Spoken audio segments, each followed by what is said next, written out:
There are ways around that. If you have enough people on a panel, I'm not saying it's going to be perfect, but I do believe it's far more the spirit of Jewish law than anything else out there, and that I think is where we should be going, where we probably will be going.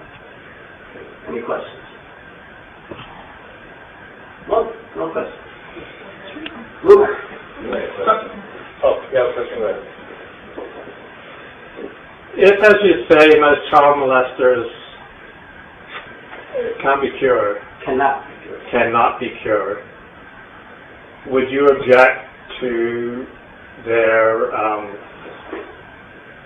previously published reports about convicted child molesters being republished on an internet website dedicated to this topic?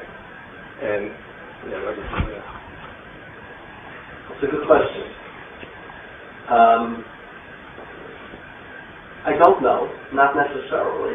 I could easily see that that might be the only way to secure the public against them, but I'm not willing to say just on the spot that that's the only way. I would want to speak to professionals out there to find if there's a less drastic way.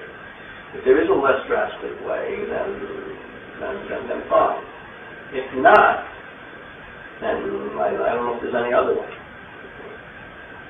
And in other words, I don't know a priori of an elastic objection if that would be the only way to protect the public. May I ask,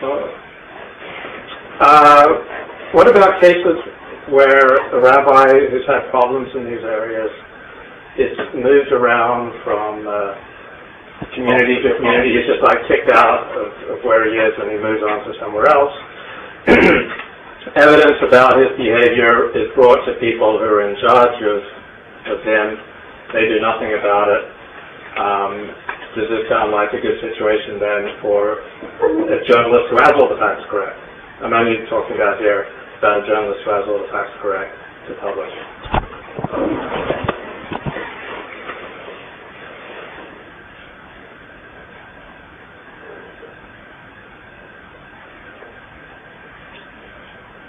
There was one case, a very celebrated case, a couple of years ago, in which a journalistic campaign to unmask one person met with a lot of success, and the publisher was declared sort of a hero, and the person who is, I think, traditional, when he was asked about how can you do this, and smear campaign in public, and Russian horror and all of that, said that he had the rabbinic sanction of what the rabbi in New York who actually is a fine guy.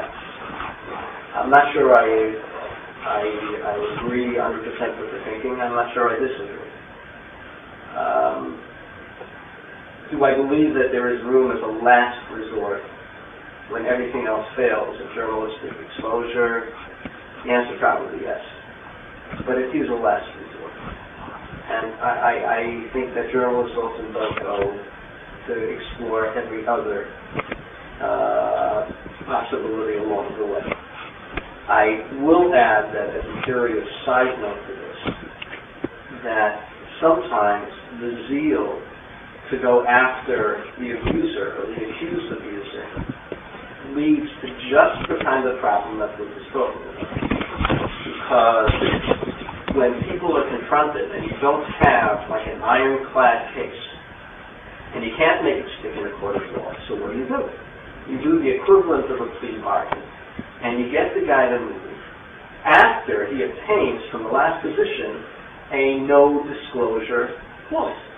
The only way to get the guy to move is by signing a no-disclosure agreement, which basically means the community should protect itself, but the next community is now completely at the mercy of the guy because the old community cannot, by law, convey the old information. So there is a rope. Here's the rope. So that sometimes the zeal to go after somebody who can almost by design guarantee that the next community is going to be in trouble. You've all seen this in the workplace, where some employer wants to get rid of an employee and they try and, eventually the guy takes an attorney and it comes to an agreement. Yeah, the employee will step down, but there can be no disclosure to the next employer about any of this stuff, and the record is sealed, and that's the law. So the first employer gets rid of the employee without the lawsuit. The next employer is now stuck without any accurate information about the record of the employee. If you have a fix to that, let me know. Next. Yes. With the panel solution, what compels the alleged perpetrator of the crime to subject himself to the order of the panel? How does that work? And how is one compelled to take the consequence? So it's going to vary from case to case. In some cases, if the social pressure of all of those people who are authority figures will be enough. In other cases, the novel said if he does not comply with the panel will simply recommend his termination. And there'll be enough rumors in the guy's wake that he was terminated, no reason was given, that wagging tongues will ruin him. That's something that has to be taken into account by the guy. What other tricks they have, I don't know. I'm not on that panel. But again, I don't know if it's 100% perfect, but I think that it will have a lot of clout, especially if every organization, let's say every educational organization, like in Chicago, agrees that once something's submitted to that court, whatever they rule will be abided by. Jewish courts don't have to give reasons. That's a feature of Jewish courts. I once was introduced to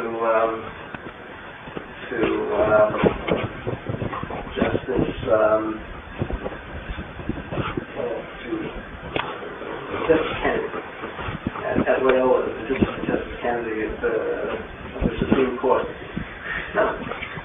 First thing, as soon as he introduced to me and I'm introduced as an Orthodox rabbi, I said, Rabbi, I have a question. Is it true that in Jewish law that judges don't have to issue signed opinions? He was ready to convert on the spot. So there's power for that.